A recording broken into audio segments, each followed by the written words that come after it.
Amma mana teessuutti akka waliin baanuuf as dhufne. Kophaa kee as teessee dhiphachuun qabdu.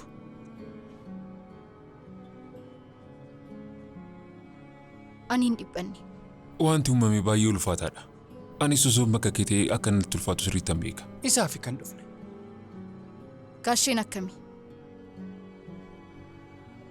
Mana yaalaati ba'ee amma haala gaariirraa akka jiru bileen bilbiltee natti himtee turte.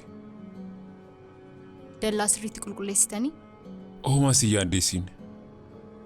Kanaafuu abaan asitti kophaa kee teessee akkasitti dhiphachuun qabdu. Ka'i. Garuu ati nagaa keetii akaaka. Baay'ee si dhukkubaa jira akaaka. Afachu. Maal taatee rasaasa barkan rukuteen akkamittiin hin dhukkubu?